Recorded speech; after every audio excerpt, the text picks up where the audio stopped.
Kalau kita tawakal ke Allahnya 100%, Allah nolongnya 100%. Dan ukuran persentase itu yang tahu cuma kita, karena di hati kita itu yang muncul. Ada satu titik keraguan berarti kurang dari 100%. Keraguan itu memperlambat datangnya pertolongan dan keajaiban dari Allah.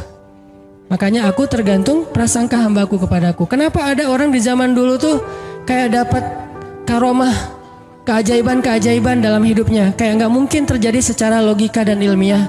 Karena memang dia yakinnya ke Allah itu 100%. Apakah kalau kayak gitu kita nggak perlu ikhtiar? Perlu, tapi ikhtiar nggak ada hubungannya dengan keyakinan. Ikhtiar itu hubungannya dengan kewajiban. Allah yang suruh ikhtiar, tapi yakin berhasil apa enggak, itu urusan yang kedua. Urusan hati antara kita dengan Allah Subhanahu Wa Taala.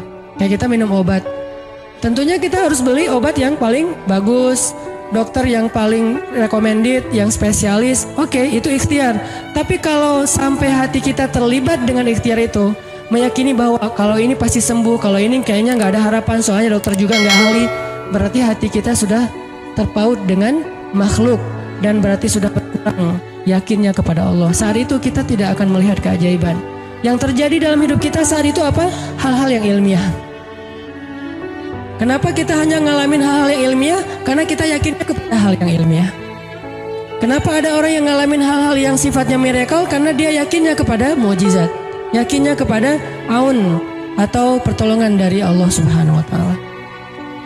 Jadi bukan kita tidak berikhtiar, ini bab a'malul qulub, amal hati. Apakah hati kita yakin gak sama Allah Subhanahu Wa Taala? Dan Umar mendengar cerita itu semakin yakin sama Allah. Makanya nanti muncul kasus di zaman Umar tuh luar biasa. Ini presiden kalau imannya 100% ke Allah, ada masalah di negaranya tuh, dia tinggal bilang ya Allah beres tuh masalah. Jadi di Mesir waktu itu ada musim paceklik sampai sungai Nil tuh hampir habis tuh. Sehingga air sungai Nil nggak mengalir lagi ke ladang-ladang jagung, gandumnya orang-orang Mesir. Dan orang Mesir yang dulunya menyembah anak sapi betina mulai syirik lagi nih. Mulai berpikir, kalau kayak gini mah sama aja. Setelah Islam datang kita tetap aja susah, paceklik. Mending kita doa lagi ke nenek moyang kita, dewa-dewa yang dulu. Gubernur Mesir yang namanya Amr bin As waktu itu ngirim surat kepada Umar ke Madinah. Ya Amirul Mukminin, Mesir sedang diuji oleh Allah dengan kekeringan dan masyarakatnya hampir syirik. Kami mohon bantuan dari pusat, dari Madinah untuk membantu bagaimana mengatasi kekeringan di Mesir. Begitu surat itu sampai ke Umar bin Khattab, Umar nulis balik surat dalam bentuk doa. Bismillahirrahmanirrahim. Ya Allah, turunkanlah hujan untuk masyarakat rakyat Mesir. Dikirim ini surat ke Mesir. Waktu itu ibu kotanya masih Alexandria, belum Kairo. Dikirim ke Alexandria. Malam itu diambil sama Amr bin As. Pas dibaca oleh Amr bin As, Bismillahirrahmanirrahim. Ya Allah, berikan rakyat Mesir hujan yang mencukupi untuk mereka. Saat itu juga hujan turun. Sampai sungai Nil meluap dan menggenangi ladang-ladang jagung dan gandumnya orang-orang Mesir. Dan mereka bertakbir semuanya. Cuman ngirim surat doang dari Amirul Mukminin. Kan enak ya. Coba kalau kita hidup di zaman Umar. Ya Amirul Mukminin, saya belum dapat jodoh. Ya Allah beri dia jodoh. Beres. Cepet banget loh. Ya Amirul Mukminin, dia nolak saya. Ya Allah terimalah. Terima. Yang kemarin nolak, hari ini kenapa ya saya jadi serak sama dia? Gara-gara doa Amirul Mukminin. Ini artinya teman-teman, keajaiban dari yakin kepada Allah itu luar biasa dari kisah bapak tadi tuh. Kalau kita berbaik sangka kepada Allah. Kenapa nggak ikhtiar? Mungkin sudah ikhtiar bikin pengairan segala macam tapi belum berhasil. Yang kurang cuma satu, doa. Doa mungkin udah banyak tapi belum diijabah karena doa-doa mereka tidak seajaib doanya Umar bin Khattab. Belum lagi Umar berdiri di atas mimbar. Ini mungkin terkenal nih, kejadian dalam perang Qadisiyah kalau nggak salah. Umar lagi khutbah Jumat di Madinah. Kaum muslimin lagi berperang di Irak melawan pasukan Persia, perang Qadisiyah namanya. Irak Madinah tuh kan kalau naik pesawat sekitar 2,5 jam, 3 jam, jauh tuh. Jakarta Medan lah, jauh. Nah, Umar lagi khutbah di atas mimbar sholat Jumat, tiba-tiba tema khutbahnya tuh ganti gitu. Lagi ngomong tiba-tiba beralih tema. Wahai kaum muslimin, naiklah ke atas bukit itu, baliklah kalian mundur-mundur gitu. Jadi Umar tiba-tiba kayak ngomongin sesuatu yang gak nyambung. Orang-orang heran, ini Umar kenapa? Oh ya udah biarin, namanya juga Umar gitu kan. Dia punya Mungkin dia ngeliat setan atau apa, setan kan takut sama Umar. Diem. Udah selesai sholat Jumat, pada datang, ya Amirul Mukminin, tadi apa yang terjadi? Kenapa Amirul Mukminin ngomong sesuatu yang gak nyambung? Kita juga gak ngerti. Kata Amirul Mukminin, saya ngelihat Allah menampakkan kepada saya pasukan Islam di Qadisiyah yang terdesak, hampir habis dibantai sama musuh. Tapi saya ditunjukkan ke sebuah bukit yang mungkin mudah-mudahan itu jadi benteng untuk mereka berlindung. Saya suruh mereka naik. Orang kan gak langsung percaya kan? Bener gitu terjadi kayak gitu. Kalau Rasul ngomong, mungkin aku naik ke langit, Isra Mi'raj, oke lah, itu aja masih ada yang mendustakan. Ini Umar yang ngomong, bukan Nabi yang dapat wahyu. Orang nggak langsung percaya. Selang beberapa minggu kemudian, pasukan Qadisiyah pulang. Jadi utusan mereka pulang bawa berita tentang kemenangan perang dalam perang Qadisiyah. Dia cerita, suatu hari di hari Jumat, kami sedang berperang. Kami terdesak, hampir habis dibantai sama musuh. Udah nggak ada jalan untuk berlindung. Tiba-tiba kami mendengar suara Umar. Amirul Mukminin berteriak, wahai kaum muslimin, naiklah ke atas bukit ini supaya kalian terlindungi. Akhirnya kami mundur naik ke atas bukit dan selamat waktu itu. Berarti benar-benar terjadi. Kok bisa? Ya qadarullah. Ini keajaiban iman mereka. Apakah kita bisa ngedapatin pengalaman-pengalaman kayak gini? Bisa, kalau keimanan kita dengan level yang sama. Kalau nggak selevel yang sama pun minimal kita nusaddid. Kalau kita tidak bisa sama persis, minimal kita berusaha untuk nuqarib, berusaha untuk pengalaman kita nanti walaupun nggak sama persis, mirip-mirip dengan pengalaman mereka. Lagi-lagi bukan berarti tidak berikhtiar. Ini keajaiban-keajaiban yang terjadi. Dan saya juga baru ngalamin kemarin pas saya di nggak kurang dari seminggu yang lalu, saya baru pulang dari laut di Batu Karas. Di sini ada teman saya, Agi. Mana Agi? Nah ini Agi ya. Ini by the way model iklan. Ada deh pokoknya iklan jodoh maksudnya. Agi ini anak Batu Karas. Agi boleh diceritain? Agi ini anak Batu Karas. Batu Karas tuh Jawa Barat, daerah Pangandaran. Dari Bandung kurang lebih 6 jam perjalanan. Kalau lagi ada ombak saya suka ke sana nonton orang main surfing. Nggak main sih, main dikit-dikit tapi nggak jago. Nonton orang main surfing. Ketemu Agi. Agi nggak tahu tuh ya. 2 hari sebelum saya datang ke Batu Karas, dia sakit kayak demam gitu. Mungkin habis diputusin kali ya. Dia demam gitu, nggak enak badan, pengen pulang. Biasanya kalau nggak enak badan cuma dia tinggal di Jakarta, paling juga di kos-kosan. Tapi kali ini pengen pulang ke Batu Karas banget. Aduh kenapa ya pengen pulang ke Basroh Batu Karas gitu ya. Batu Karas kayak Basroh gitu. Pengen ke Batu Karas. Pas dia pulang, hari saya lagi mau main tuh, dia diajak sama temen dia, ngojay itu berenang yuk gitu. Berenang yuk, berenang. Dia ikut, padahal lagi nggak enak badan, tapi pengen berenang. Pas lagi di pantai, saya datang ketemu loh, kayak kenal nih, hitam-hitam ektis gitu. Ternyata ketemu saya, Ustadz Hanan ya, ya kenalan. Ustadz saya tuh ketemu Ustadz kemarin di Meruya pas kajian minggu bulan yang lalu. Cuman karena jamaahnya banyak, saya nggak bisa ketemu Ustadz, nggak bisa salaman. Saya waktu itu membatin, ya Allah saya pengen banget ketemu Ustadz Hanan langsung, tapi jangan dalam suasana ta'lim yang ramai, langsung berdua. Mudah-mudahan terkabulkan. Akhirnya Agi banyak istighfar sebulan istighfar. Akhirnya terjadilah yang tadi itu, dia nggak enak badan. Saya juga tiba-tiba ujuk-ujuk, kenapa ya saya pengen ke Batu Karas, ternyata di sana ada ombak. Kan ada Agi. Ketemu aja di Batu Karas. Itu cara Allah menskenariokan, dan itu terbukti banget loh. Istighfar bukan karena saya orang soleh, dan kita bisa istighfarin siapa aja. Saya pengen ketemu ini, saya pengen, dan itu ajaib. Kalau misalnya nggak ketemu pun di dunia, insya Allah ketemu dengan orang soleh itu nanti di akhir. Apa ruginya beristighfar dan berdoa? Nggak ada ruginya kan? Ya Allah, saya pengen banget ketemu dengan, misalnya sebutlah ulama yang paling kita ngefans di dunia, siapa gitu, dengan Imam Sudais, Imam Masjidil Haram. Pengen banget jabat tangan sama Imam Masjidil Haram yang imamin umat Islam seluruh dunia gitu. Tapi kan gak mungkin. Kita umroh, kita haji juga gak bisa ketemu dengan Imam Sudais. Kita berdiri paling depannya di dekat dengan Hajar Aswad. Begitu mau sholat diusir tuh. Begitu selesai salam langsung dipagar betis sama askar-askarnya. Susah ketemu beliau tuh, ajaib banget kalau bisa ketemu. Tapi kan gak ada salahnya beristighfar kan? Astagfirullah, astagfirullah, ya Allah, Sudais, astagfirullah, astagfirullah, Sudais, astagfirullah. Terus aja gitu. Pengen ketemu Sudais. Tiba-tiba bisa aja sudah datang ke Indonesia, ada seminar apa, mungkin bisa ketemu yang paling logisnya. Atau kalaupun gak ketemu di dunia, tiba-tiba bangkit dari kubur di sebelah kita. Siapa? Kan kamu sering manggil saya dulu, siapa? Sudais yang mana ya? Imam Masjidil Haram, Masya Allah Syekh gitu. Dan orang soleh nanti di akhirat, dialah yang salah satu akan menyelamatkan kita dari perjalanan yang sulit.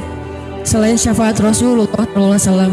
Jadi kalau disebut nama Nabi, kita spontan ya, Sallallahu Alaihi Wasallam. Kalau perlu bahkan kayak respect banget gitu. Kalau disebut nama Nabi langsung Sallallahu Alaihi Wasallam, karena luar biasa jasa Rasulullah. Yang jelas selain Rasulullah Sallallahu Alaihi Wasallam, nanti ulama-ulama orang-orang soleh juga bisa nolongin kita di akhirat. Jadi kalau kita doa, ya Allah pengen banget ketemu si Fulan, Syekh Fulan, Ustadz Fulan, Kiai Fulan. Kalau nggak ketemu pun di dunia, pasti ketemu di akhirat. Yang jelas harapan kita nggak mungkin Allah abaikan gitu aja, nggak mungkin. Pasti Allah kabulkan. Cuman Allah kadang-kadang menggunakan cara yang lebih baik daripada yang kita pernah bayangin. Ketemu beliau di dunia paling cuma selfie. Tapi kalau ketemu di akhirat, dibawa selamat di sirat yang panjang, lebih mending mana? Ketemu nih dengan seorang ulama, orang soleh yang kita ngefans banget nih. Pokoknya saya pengen banget selfie sama beliau, ya Allah. Apalagi kalau orang soleh itu followersnya banyak, misalnya 1.100.000.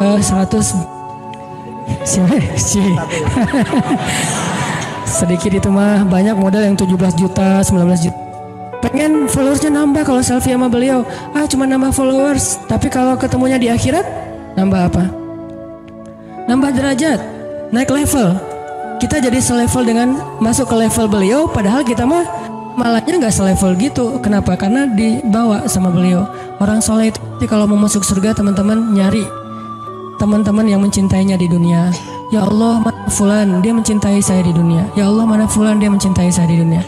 Allah bilang, dia masih tuh di sidang, belum beres-beres, sudah sidang ke-30 misalnya.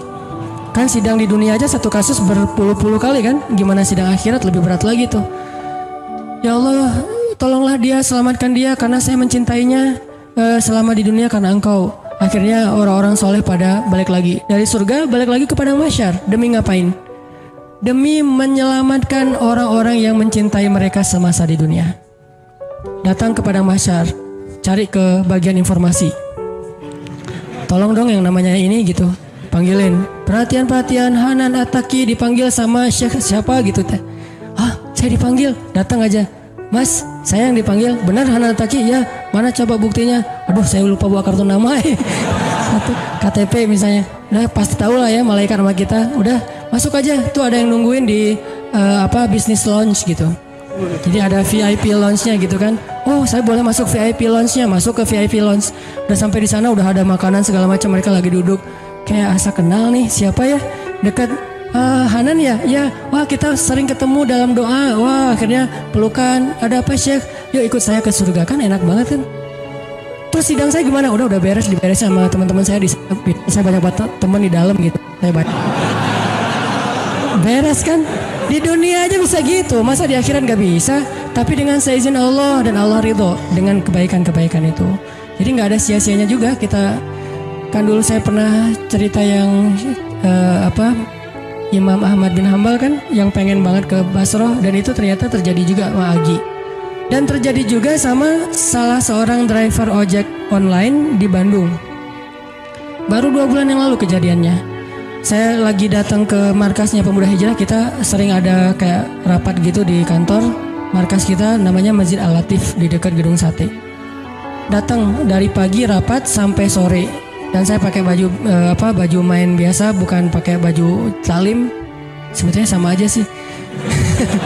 Nah, waktu itu sholat zuhur di Masjid Al-Latif saya ngimamin sama asar. Habis asar pulang. Karena nggak nyetir sendiri, saya pakai online. Saya order nih. Order, pakai ojek, ada yang ngambil, drivernya ngambil, datang jemput, pulang. Kemana? Ke Cimahi, pulang.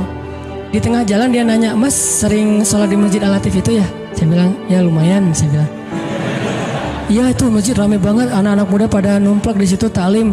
Siapa sih itu, ada imam muda, bagus suaranya gitu.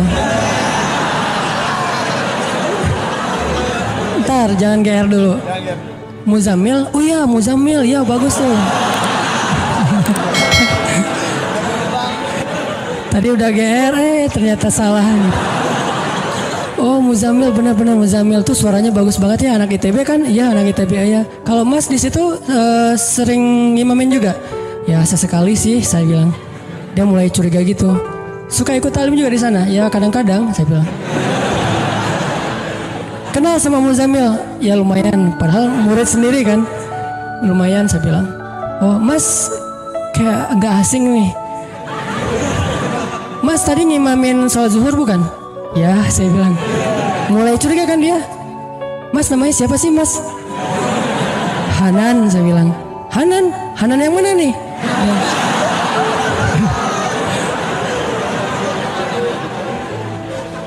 Saya bilang Hanan Taki. Wah langsung oleng deh mah.